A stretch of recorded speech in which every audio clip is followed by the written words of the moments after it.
नमः श्रीवर्धमानाय निर्धूत कलिलात्मने सालोकानां त्रिलोकानां यद्विद्यादर्पणाय ते। महानुभाव, आप सब लोगों ने रत्नकरण शावकाचार्य के अंदर सम्यक दर्शन, सम्यक ज्ञान और सम्यक चारित्र के बारे में जाना है कि चारित्र के दो भेद हैं, सकल चारित्र और विकल चारित्र।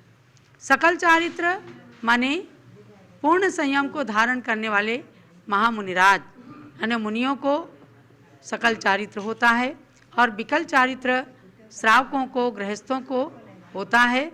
उस विकल चारित्र के भेदों को 51 नंबर के श्लोक में आचार्य देव बताते हैं।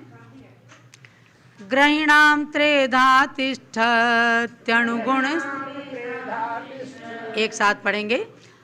ये श्लोक चूंकि दूसरे चरण से जुड़ा हुआ है। ग्रहीणाम त्रेधा तिष्ठत्यनुगुण शिक्षा व्रतात्मकं चरणम।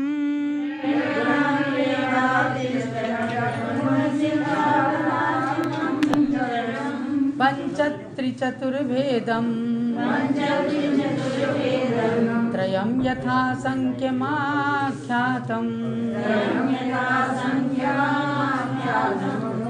अणुव्रत गुणव्रत शिक्षाव्रत से त्रयभेद रूप ये विकल चरित्र, इनके भी क्रम से 5 3 और 4 वेद मिल 12 विद। ये है व्रत के 12 व्रत, इनको जो नर नारी धरते वे ही सच्चे श्रावक होते, वे ही शिव पथगामी बनते। इस श्लोक के अर्थ को यद्यपि बहुत ही सुंदरता के साथ स्पष्ट कर दिया है पद्यानुवाद के अंदर। अणुव्रत, गुणव्रत और शिक्षाव्रत के रूप में ग्रहीणाम, ग्रहीणाम माने गृहस्थों के, यानी गृहस्थ में रहने वाले जो श्रावक श्राविकाएं हैं उनके चरणम माने विकल चारित्र यानी देश संयम, एक देश रत्नत्रय जो प्राप्त होता है वो कैसा? अणुगुण शिक्षा व्रतात्मकम चरणम।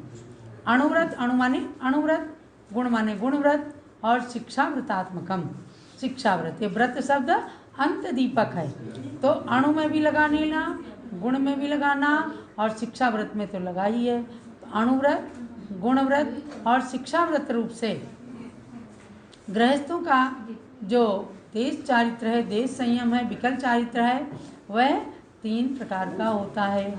अर्थात जब गृहस्थ मोक्ष मार्ग की सीढ़ियों पर चढ़ने लगता है तो 5 अणुव्रत, 3 गुणव्रत और 4 शिक्षाव्रतों को पालन करके 12 व्रतों का अनुष्ठान करता हुआ क्रम से, जैसे 1 प्रतिमा, 2 प्रतिमा, 3 प्रतिमा, 4 प्रतिमा आदि से लेकर 11 प्रतिमा तक के व्रतों को धारण करके और उत्तम, मध्यम, जघन्य श्रावक के रूप को पा लेता है। जो 10वीं और 11वीं प्रतिमाधारी श्रावक होते हैं वे उत्कृष्ट श्रावक कहलाते हैं। जैसे आपको स्वामी जी दिखते हैं, ये 10 प्रतिमाधारी हैं। जो क्षुल्लक क्षुल्लिकाएँ होते हैं वे 11 प्रतिमाधारी होते हैं, तो ये उत्कृष्ट श्रावक की श्रेणी में आते हैं। और जो अव्रती श्रावक होते हैं ये जघन्य श्रावक के रूप में आते हैं, लेकिन सम्यक दृष्टि होते हैं। और प्रतिमा में 1 प्रतिमा से लेकर 9वीं प्रतिमा तक मध्यम श्रावक में आते हैं। तो गृहस्थों का विकल चारित्र 3 रूप से जानना, 5 अणुव्रत, 3 गुणव्रत और 4 शिक्षाव्रत को वे पालन करके, और त्रेधा तिष्ठति 3 प्रकार का ये चारित्र तिष्ठति माने होता है, यानी श्रावक लोग इसका पालन करते हैं। और त्रयम यथा संख्यम पंच त्रि चतुर्वेदम, ये तीनों ही क्रम से जानना। तो पहले अणु बताया, अणुव्रत 5 प्रकार का, और दूसरा गुणव्रत बताया तो गुणव्रत के 3 भेद, तीसरा शिक्षाव्रत बताया, शिक्षाव्रत के 4 भेद। बहुत ही सुंदर रूप में इस रत्नकरण शावकाचार्य की आगे की पंक्तियों में आगे के श्लोकों में इन तीनों प्रकार के व्रतों का भेद प्रभेद रूप वर्णन करके ये बताया कि आप यदि इनका पालन करते हैं तो गृहस्थ में भी रह करके और सच्चे मोक्ष मार्गी रत्नत्रयी के आराधक श्रावक कहे जाते हैं। विकल चारित्र नाम है, लेकिन ये विकल चारित्र आगे चल के इस भाव में या अगले भाव में सकल चारित्र को ग्रहण कराकर जीवन का उद्धार कर देता है। सबसे पहले कोई भी श्रावक या श्राविका जब दीक्षा लेने के अभिमुख होते हैं तो वे श्रावक के उत्कृष्ट व्रतों का परिपालन करते हैं, यानी प्रतिमाधारी वगैरह बनते हैं। आज भी आप साधु संघों में ब्रह्मचारी ब्रह्मचारिणी के रूप में भाई बहनों को जो देखते हैं, ये क्या है? मोक्ष मार्ग के साधक हैं, साधिकाएं हैं, और इन्होंने मोक्ष मार्ग में कदम रखने के लिए जो प्रतिमा रूप व्रतों को धारण किया है, उन्हीं का वर्णन इसके अंदर किया जाएगा। क्योंकि इसका नाम ही है रत्नकरण श्रावकाचार। श्रावकों के आचरण को बताने के लिए, उसका परिपालन कराने के लिए, जो रत्नों के पिटारे के समान है।